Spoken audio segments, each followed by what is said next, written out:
How did this zoo bring the biggest, baddest cats from the four corners of the planet together in one spectacular archaeology-themed exhibit? Our scope was to free the cats, most of which had never stepped on grass. Then, how did this zoo meet the challenge of replicating an environment that took millions of years to evolve and is as close as it gets to life on another planet? The last 2 or 3 years, we produced about 2,000 pieces of pearl, which is quite a lot already, but it's not enough to fill this big tank. Finally, how do keepers care for ferocious alligators in a zoo where there's no barriers between keepers and beast? The tricky thing about jumping over right here is every once in a while, alligators like to hide under it.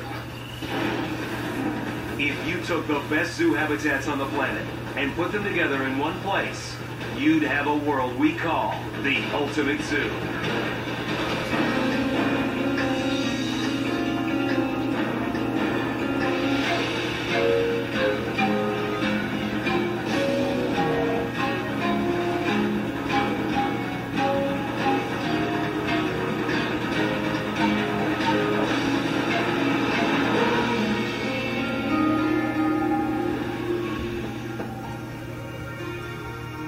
From the tigers and snow leopards of Asia, the lions and lynx of Africa, to the pumas and ocelots of the Americas, big cats are some of nature's most fantastic and ferocious creatures.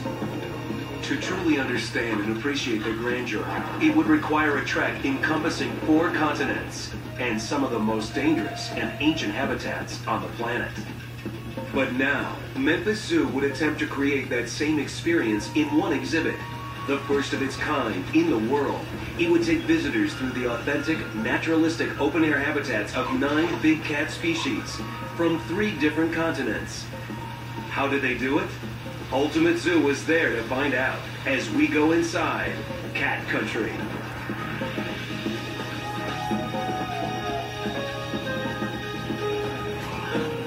When the Memphis Zoo approached architect Ace Torrey with the concept to create an open-air cat exhibit, he knew it was the project of a lifetime.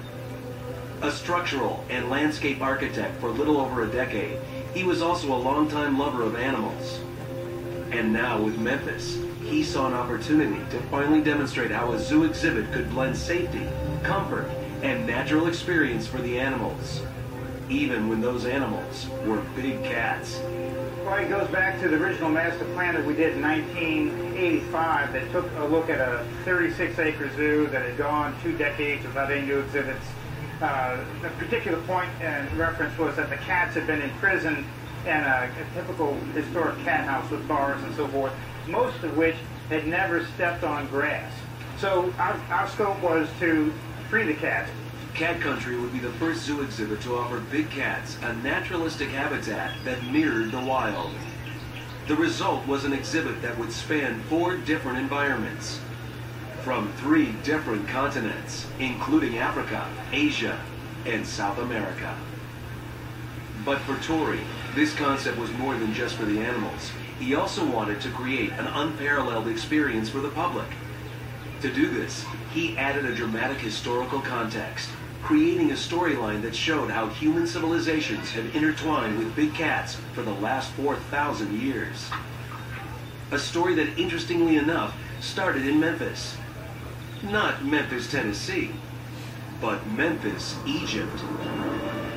Memphis of the antiquities, about 5,000 years ago, was the reigning city of the old ancient kingdom of Egypt.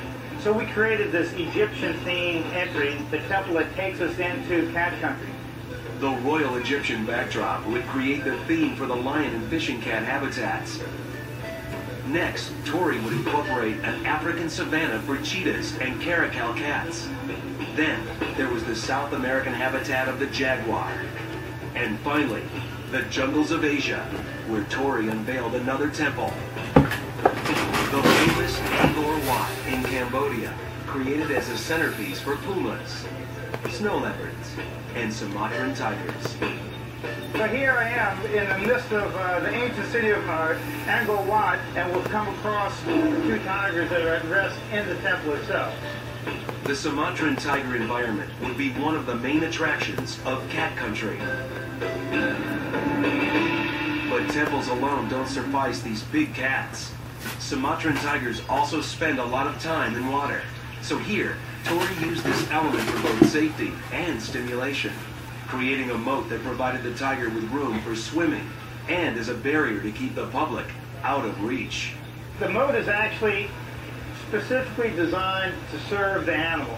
You see a shallow area that comes down from the stream, so they can actually sit immersed with their head out without having to do anything but just sit in the cool water and enjoy themselves. And of course, these are also stepping stones that allow the cat to move back and forth through the exhibit. Further down the path is the African environment of the cheetah.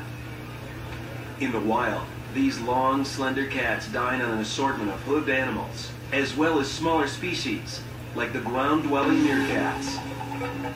With the smaller meerkats, Tori saw a unique opportunity to create greater mental stimulation for both species by incorporating another new element of the modern zoo, the dynamic of predator and prey. To do this, Tori would position an actual meerkat mound within perfect eyeshot of the cheetah enclosure to provide continuous predator and prey stimulation.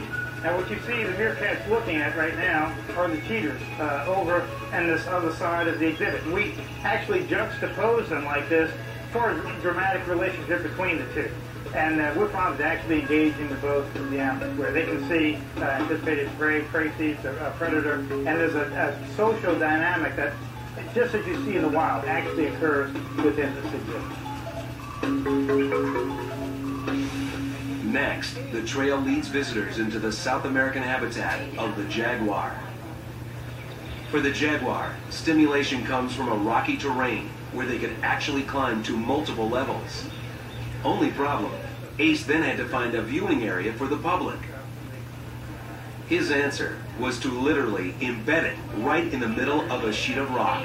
Oh, look at that face. These animals are very comfortable at being within this exhibit.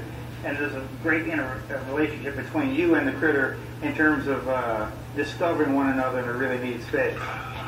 Ace Tori's layout of cat country brought 9 species of the world's most beautiful big cats together, with a historical context that helped the public understand and appreciate their place on Earth.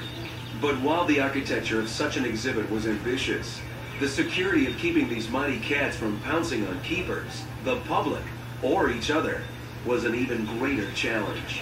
And if Tori didn't come up with an innovative answer, cat country would be a wash. Coming up next, a groundbreaking design requires groundbreaking security, as Tori attempts to ensure the safety of the cats, keepers, and public without compromising his new open-air exhibit.